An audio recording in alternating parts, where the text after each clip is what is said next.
Exercise 832 is trying to ease us in to thinking about how to draw the mechanism for an E1 reaction. Now, an E1 reaction has a few steps. The essential ones for every elimination reaction are loss of a leaving group and proton transfer. In an E2 reaction, those two things happen at the same time, but in an E1 reaction, they happen one at a time.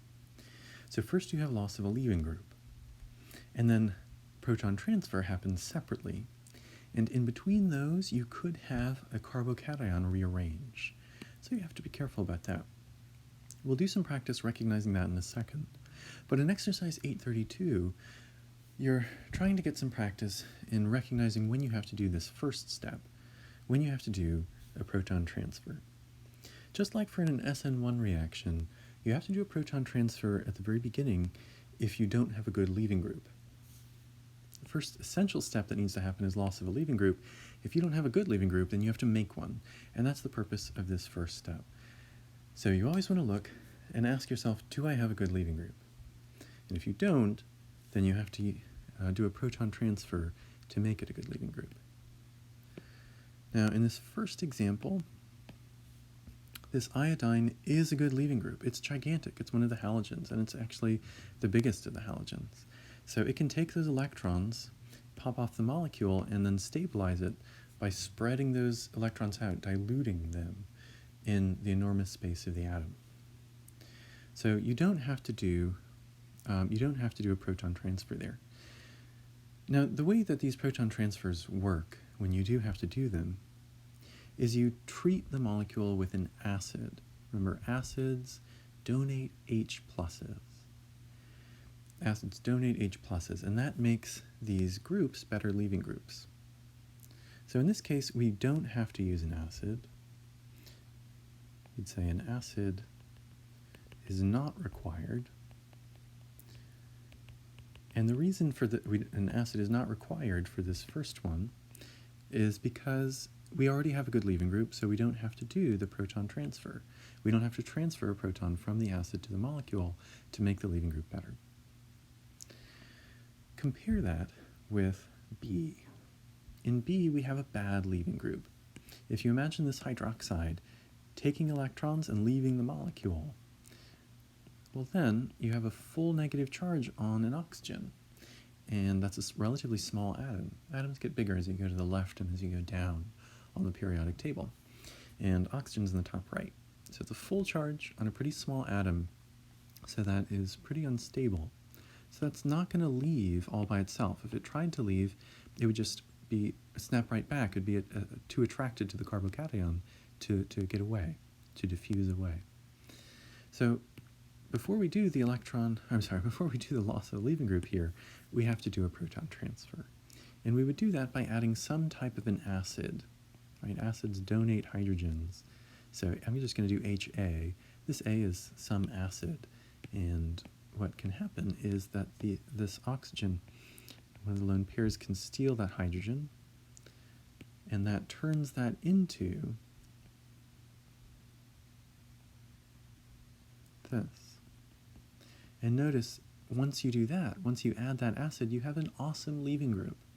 The oxygen is really it needs electrons to stabilize itself, so it can easily tug on those, give a good yank, and then it comes off, and you're left with a carbocation and a really stable molecule, just pure water. Water is really stable. It's really stable, and so this is a good leaving group because it's very stable once it leaves the molecule. And the way we formed that was by doing a proton transfer by adding an acid. So in this particular case, an acid is required because we have a bad leaving group, and so we have to do this proton transfer at the very beginning of the reaction. We have to take a proton from the acid and transfer it to the leaving group to make it a better leaving group. So for C, we have OTS, and OTS you'll want to remember, we've seen it one time before, you'll want to remember that that is an amazing leaving group. It's standing in for a tosylate group, so it's called a tosylate. You don't need to know the structure for this, but you do need to know that OTS is an awesome leaving group. The structure is that here you have the branch, the oxygen, and then you have this sulfur. You'll notice the sulfur has more than 8 bonds around it because it has d orbitals that it can stuff the electrons into. And then it has this 6-membered ring with alternating single and double bonds. That ring is called a benzene ring, and then a methyl group coming off of that. So this whole thing is that branch.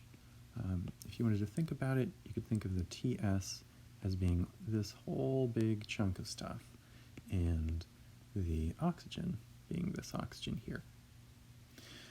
So that's a tosylate, and a tosylate is an amazing leaving group because if you imagine it taking electrons and putting it on that oxygen, you'll notice that those electrons are allylic to this pi bond and also to the other pi bond. So it's able to spread out through resonance over those, and actually it's able to spread out, because this is allylic too, and it's able to spread out through all of these atoms, including all the way over the ring. So it really, really spreads out. It's able to do that because there are parallel p orbitals through that, over that whole distance. So I won't belabor the point, but to have these pi bonds, you need these parallel p orbitals. These can exist in a parallel p orbital, and to have all of these pi bonds, you need parallel p orbitals. So you could see how this lone pair that could exist in one of these parallel p orbitals could spread out over the whole molecule, and that stabilizes it. So long story short, the tosylate is an amazing leaving group. And because we have an amazing leaving group, we don't have to do this proton transfer at the beginning. In other words, we don't have to make that leaving group better by adding acid. So in this case, an acid is not required. That proton transfer at the beginning is not required because we already have a good leaving group. In D, we have our famous bad leaving group, the hydroxide, same one that we saw in B. And so for the same reason as in B, we're going to want to treat this with an acid, and the oxygen will steal the hydrogen, so we'll do that proton transfer. And once you do that,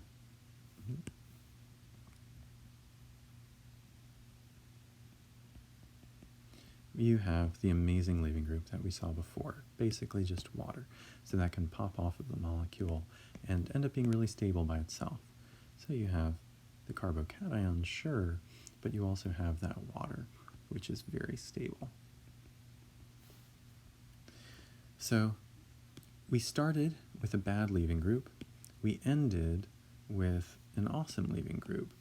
And the thing that made the difference was the proton transfer and the acid that we added to get that done. So here, an acid is required.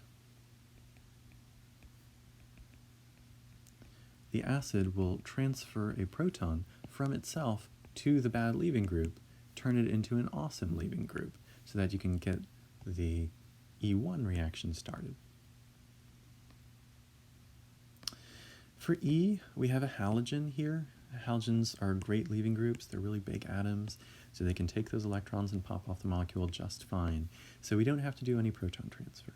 An acid is not required to get that E1 reaction done.